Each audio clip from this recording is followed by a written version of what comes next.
जैसा हम अपने बड़ों के साथ करेंगे फिर हमें भी वैसे ही भुगतने के लिए तैयार रहना चाहिए। जी आजकल वृद्धा आश्रमों में माता पिता और असहाय बुजुर्गों की संख्या दिन प्रतिदिन बढ़ती जा रही है। जिन लोगों ने अपने बच्चों का पाल पोस कर इतना बड़ा किया, अब उनको अकेलापन और तिरस्कार का सामना करना पड़ता है। महाराज जी, परिवारों में ये अकेलापन महाराज जी क्यों बढ़ता जा रहा है? सब स्वार्थ बुद्धि होती जा रही। पर आपसे क्या कह रहे, धर्म अगर का धर्म का पालन करे तो हर पुत्र का कर्तव्य है कि जब तुम सोचने लायक नहीं थे, लघुशंका करने का ज्ञान नहीं था, तब तुम्हें अपनी गोद में लघुशंका करते हुए भी तुम्हारा पालन पोषण किया माँ ने।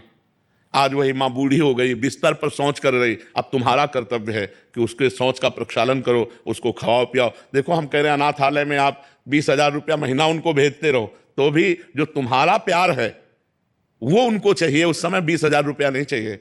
जब माँ को दुलार करके, पिता को दुलार करके, बातचीत करके खवाओ पियाओगे, वो सुख जो उनको मिलेगा वो रुपये से सुख नहीं मिलेगा, वो अनाथालय में रखने से नहीं मिलेगा। अच्छा, आज आप अपने माता पिता को अनाथालय में रख रहे हो तो कल तैयारी आप भी रखो, क्योंकि तुम्हारे लड़के देख रहे हैं ना दादा दादी अनाथालय में है। जैसे आचरण करोगे तो ब्याज सहित मिलेगा ना। इसलिए हमें चाहिए कि अपने माता पिता को मातृ देवो भव, पितृ देवो भव, भगवान के समान आदर दिया गया है माता पिता का। हाँ, हम ऐसे आचरण करें, ऐसा व्यवहार करें माता पिता से कि उनको सुख मिले। यार बड़ा विचित्र समय है, बहुत विचित्र समय है, कोई सुनने के लिए तैयार नहीं। उनको बूढ़ों की सेवा करना मतलब भार लग रहा है, और ये समझ में नहीं आ रहा कि जवानी बुढ़ापा में तुम्हारी भी बदलेगी। अब तुम क्या करोगे जब तुम्हारे साथ ऐसा बर्ताव होगा? तो आजकल के नौजवान बच्चे धर्म को कहाँ समझ रहे हैं। अगर समझें तो बूढ़े माता पिता को ऐसा कष्ट ना दें। और प्राय ऐसा हो रहा है, सबसे ज्यादा तुम्हारा प्यार और सानिध्य चाहिए, उनको रुपया और भोजन से ज्यादा प्यार और सानिध्य चाहिए। तो आजकल बच्चे अपने प्यार को तो अपनी वासनाओं में बांटे हुए हैं, तो माता पिता की तरफ कैसे देखें। यही बच्चापन से बच्चों को आधुनिक शिक्षा के साथ आध्यात्मिक शिक्षा देना अनिवार्य है। यदि आप नहीं दोगे तो वही परिणाम आपको भोगना पड़ेगा, क्योंकि आधुनिकता में बढ़ते चले गए, अब वो देश विदेश रह रहे हैं।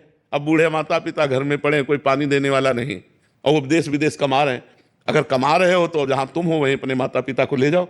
तुम्हारे माता पिता तुम्हारे लिए भगवान है, ऐसी भावना करो। पर बड़ा विचित्र है, कोई कोई मान रहा है, नहीं तो सब लोग जो है अपनी अपनी मस्ती चाहते हैं। जब बूढ़ा कोई खाट में हग रहा हो और उसकी कोई सेवा कर ले तो भगवान की अलग से आरती करने की जरूरत नहीं है, भगवान प्रसन्न हो जाएंगे। और उस बूढ़े को आपने कष्ट दिया और देवालय में जाके ऐसे नमस्कार करते हो तो भगवान प्रसन्न होने वाले नहीं। इसलिए हमें चाहिए अपने घर रूपी मंदिर में माता पिता रूपी भगवान की आराधना करनी चाहिए।